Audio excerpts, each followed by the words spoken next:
Vote హక్కు కలిగి ఉన్న ప్రతి ఒక్కరికి సంబంధించి ఒక తాజా సమాచారం అయితే రావడం జరిగిందండి. రీసెంట్గా చూసుకున్నట్లయితే సర్ అనే కార్యక్రమాన్ని అయితే ప్రభుత్వం అయితే ప్రారంభించడం జరిగింది.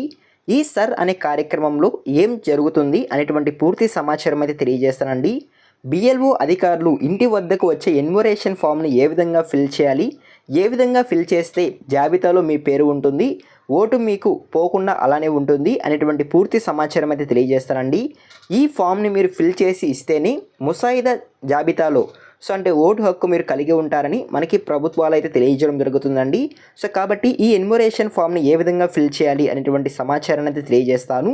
ఈ వీడియోని ఎక్కడ స్కిప్ చేయకుండా చివరి వరకు చూడండి. అప్పుడే మీకు ప్రాసెస్ అనేది స్టెప్ బై స్టెప్ అయితే అర్థమవుతుంది.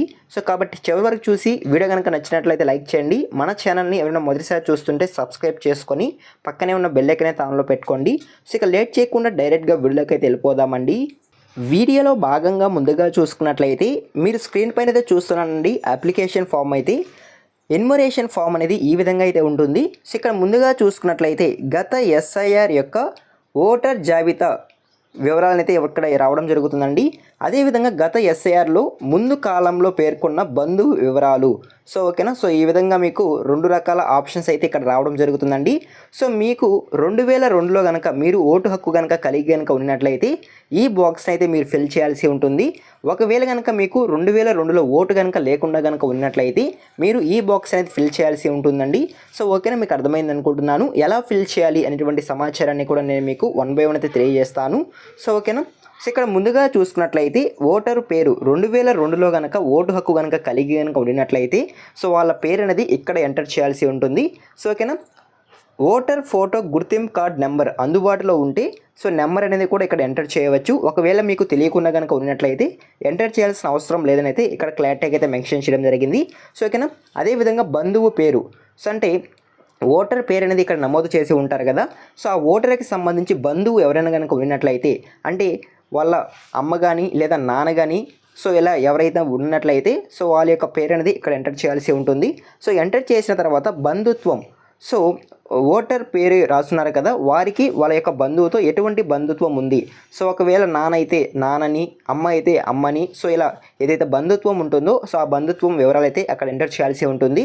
ఎంటర్ చేసిన తర్వాత జిల్లా మీరు ఏ జిల్లాలో ఉంటున్నారో జిల్లా మరియు రాష్ట్రం అనేది అక్కడ ఎంటర్ చేసిన తర్వాత శాసనసభ నియోజకవర్గం పేరు మీ యొక్క నియోజకవర్గం ఏదైతే ఉంటుందో దానికి సంబంధించి పేరు అనేది కూడా అక్కడ ఎంటర్ చేయాల్సి ఉంటుంది. ఎంటర్ చేసిన తర్వాత శాసనసభ నియోజకవర్గం సంఖ్య మరియు భాగం సంఖ్య, క్రమ సంఖ్య ఇవి మీకు తెలిస్తే మీరు ఎంటర్ చేయండి. లేకపోతే మీ ఇంటి వద్దకు వచ్చే బిఎల్ఓ అధికారులు ఎవరైతే ఉంటారో వాళ్ళే అక్కడ ఎంటర్ చేయడం జరుగుతుంది. ఓకేనా. ఈ విధంగా మీరు 2002లో కనుక ఓటు హక్కు కనుక కలిగి కనుక ఉన్నట్లయితే ఈ పేరాని మీరు ఈ విధంగా ఫిల్ చేయాల్సి ఉంటుంది. ఓకేనా. ఒకవేళ కనుక మీకు 2002లో ఓటు కనుక లేకుండా కనుక ఉన్నట్లయితే ఇప్పుడు మీరు దీన్ని ఫిల్ చేయాల్సి ఉంటుంది. దీన్ని ఏ విధంగా ఫిల్ చేయాలి అనేటువంటి సమాచారాన్ని అయితే తెలియజేస్తానండి. మీ పేరు కనుక 2002లో ఓటర్ జాబితాలో లేకుండా కనుక ఉన్నట్లయితే ఇక్కడ గత కాలంలో పేర్కొన్న బంధు వివరాలు గత ఎస్ఐఆర్లో ఎవరైతే పేరు నమోదై ఉంటుందో వాళ్ళ యొక్క పేరు అనేది ఇక్కడ ఎంటర్ చేయాల్సి ఉంటుంది. అంటే ఎగ్జాంపుల్ చెప్పాలంటే గత ఎస్ఐఆర్లో మీ అమ్మ కానీ లేదా మీ నాన్న కానీ ఓటు కనుక కలిగి కనుక ఉన్నట్లయితే వాళ్ళు పేరు ఇక్కడ ఎంటర్ చేయాల్సి ఉంటుంది. ఒకవేళ మీ అమ్మ నాన్నకు కూడా గత ఎస్ఐఆర్లో ఓటు కనుక లేకుండా కనుక ఉన్నట్లయితే మీ అవ్వ లేదా తాత ఇలా ఎవరైతే ఉంటారో వారి యొక్క పేరు అనేది సరే ఇక్కడ ఎంటర్ చేయవచ్చు అని అయితే మనకి అధికారులు అయితే తెలియజేయడం జరుగుతుందండి. అదేవిధంగా పేరు ఎంటర్ చేసిన తర్వాత ఓటర్ ఫోటో గుర్తింపు కార్డ్ నెంబర్ అందుబాటులో ఉంటే ఇవ్వచ్చు, లేదా ఇవ్వాల్సిన అవసరం కూడా లేదని అయితే తెలియజేయడం జరుగుతుంది. బంధువు పేరు బంధువు పేరు బంధుత్వానికి సంబంధించి ఏదైతే పేరు ఉంటుందో ఆ బంధుత్వం పేరు అనేది అక్కడ ఎంటర్ చేయాల్సి ఉంటుంది.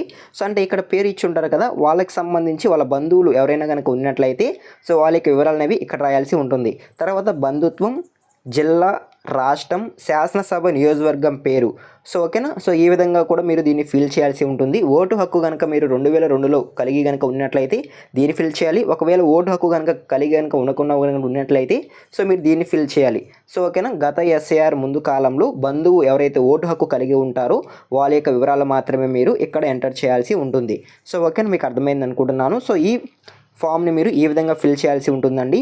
ఒకవేళ కనుక మాకు ఫిల్ చేయడం తెలియదు, మేము ఏమైనా తప్పులు చేస్తాము అని కనుక మీరు అనుకున్నట్లయితే మీ ఇంటి వద్దకు వచ్చే బిఎల్ఓ అధికారులు ఎవరైతే ఉంటారో ఆ అధికారుల చేత మీరు 1 by 1 అయితే ఈ ఫామ్ని అయితే ఫిల్ చేసుకునేందుకు అవకాశం అయితే ఉంటుంది. ఓకేనా. ఆ తర్వాత మీరు కొంచెం పైకి స్క్రోల్ చేసుకున్నట్లయితే ఇక్కడ చూసుకున్నట్లయితే ఇక్కడ ఒక బాక్స్ కూడా ఇవ్వడం జరిగిందండి మళ్ళీ. సో మీరు చూస్తున్నారు కదా స్క్రీన్ పైన అయితే నేను మార్క్ చేస్తున్నాను. సో ఇక్కడ ఇంకొక బాక్స్ కూడా ఇవ్వడం జరిగింది. ఈ బాక్స్ని ఏ విధంగా ఫిల్ చేయాలి అనేటువంటి సమాచారాన్ని అయితే తెలియజేస్తాను.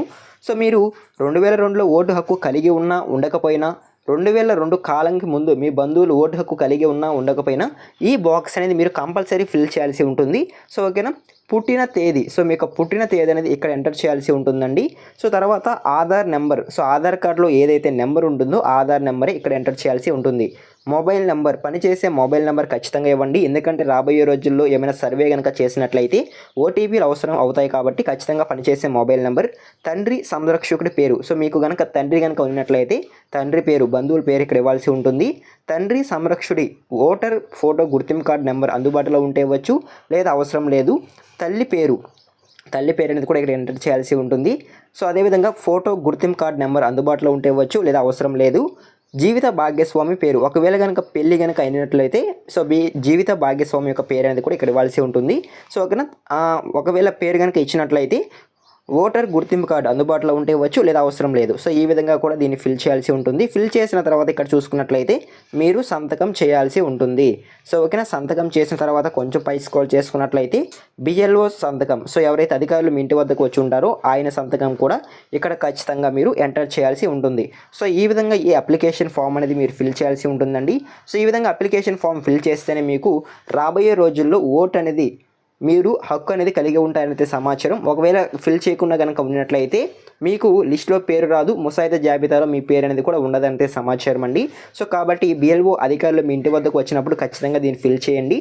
సో ఓకేనా, సో ఇదండి ఇవాళ ఇన్ఫర్మేషన్ అయితే ఎన్యుమరేషన్ ఫామ్ ఏ విధంగా ఫిల్ చేయాలి అనేటువంటి సమాచారాన్ని తెలియజేశాను. ఈ ఇన్ఫర్మేషన్ కనుక మీకు నచ్చినట్లయితే లైక్ చేయండి. ఇలాంటి లేటెస్ట్ ఇన్ఫర్మేషన్ అప్డేట్స్ కొరకు మన ఛానల్ని సబ్స్క్రైబ్ చేసుకుని పక్కనే ఉన్న బెల్ ఐకాన్ దానిలో పెట్టుకోండి. అదేవిధంగా మన టెలిగ్రామ్ ఛానల్ కూడా ఫాలో చేయండి. టెలిగ్రామ్ ఛానల్ లింక్ అనేది డిస్క్రిప్షన్లో అవైలబుల్గా ఉంది. ఒకసారి విజిట్ చేసి నచ్చితే ఫాలో చేయండి. Thank you for watching.